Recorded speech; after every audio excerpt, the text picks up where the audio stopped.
everyone, it's Miss Witten here to talk to you a little bit about multiplication and some strategies that we can use. So, some things to remember when we are working with multiplication.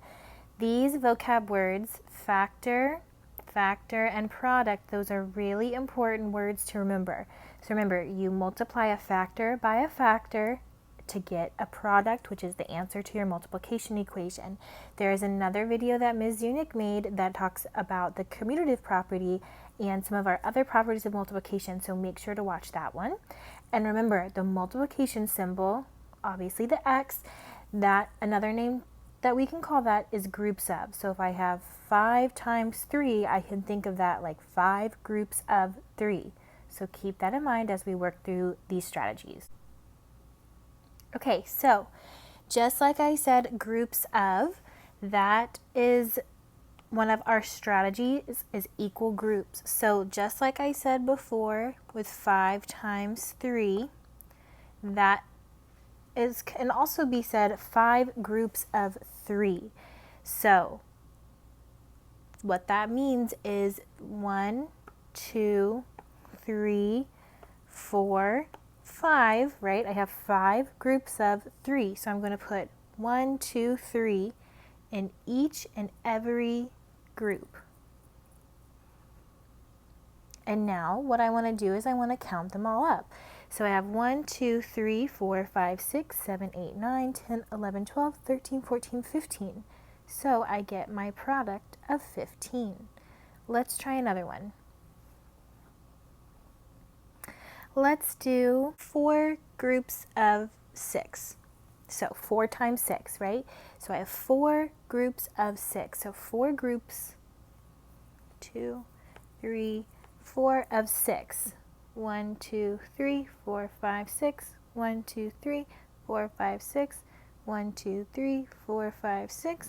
1, 2, 3, 4, 5, 6. So now I'm going to add all these up, right? I can do 1, 2, 3, 4, 5, 6, 7, 8, 9, 10, 11, 12, 13, 14, 15, 16, 17, 18, 19, 20, 21, 22, 23, 24. So my product is going to be 24.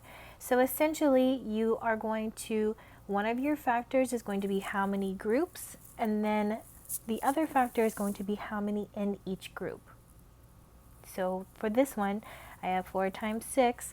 So I have 4 groups and 6 in each group. And then I count all the numbers, all the little tick marks or dots or circles or whatever you decide to symbolize it with. You count all of those up in order to get your product. Another strategy we can use are arrays. So remember, arrays are the strategy that have those rows and columns. So remember, rows go side to side and columns go up and down. Keep that in mind as we work through these. So an array sometimes can look like this.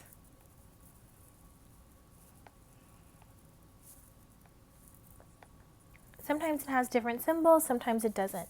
So what I do is I say, how many rows do I have? So I have 1, 2, 3 rows. So that's going to be one of my factors. And then I can say how many is in each row.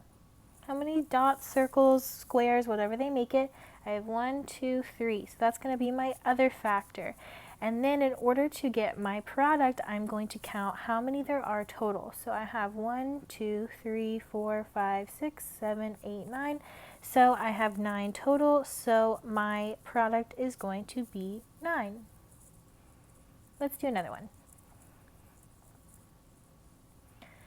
So let's say I want to do stars this time.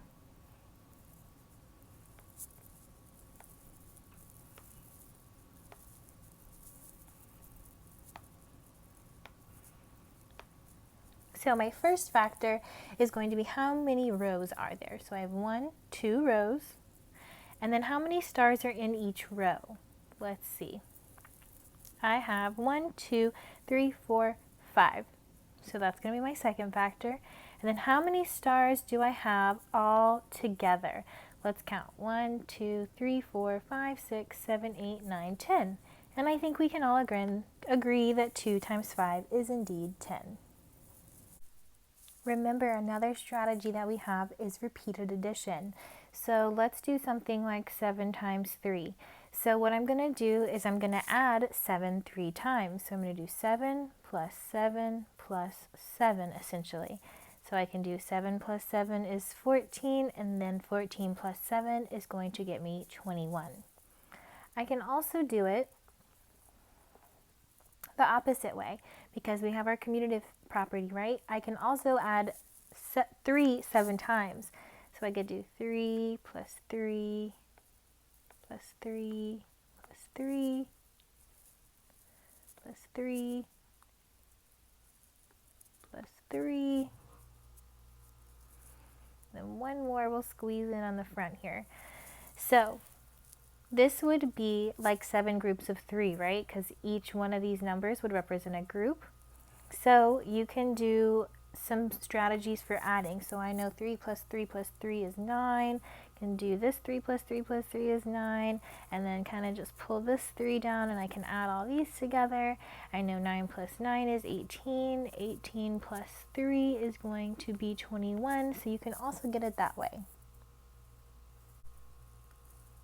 And a strategy that we didn't work with too much in class, but it is an option and you might have learned it before, is skip counting. So sometimes they'll give you a number line like this one and you have to decide what the multiplication equation is going to be. So we can look at how many times we've hopped. We have 1, 2, 3, 4, 5, 6, 7, 8, 9, 10.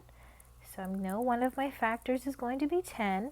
And then what is it skip counting by? You have to look at. It looks like it's skip counting by 2's, right? Because one jump is 2 and then another jump is 2. So my second factor is going to be 2. And then we see that it ends on 20. So we know that our product is going to be 20. So another tool that we can use when we're working with multiplication is a multiplication chart. Now, of course, you're not going to be able to have one of those handy dandy on your test, but it's a good way to check that you are getting things right if you're working alone or on your homework or something like that, and it's just good to understand how one of these works. So we have our rows and our columns again. Remember, rows go this way, columns go this way. So what happens is they intersect to create our product, right? So we have factors on this side, and then all of our products are these things in the middle.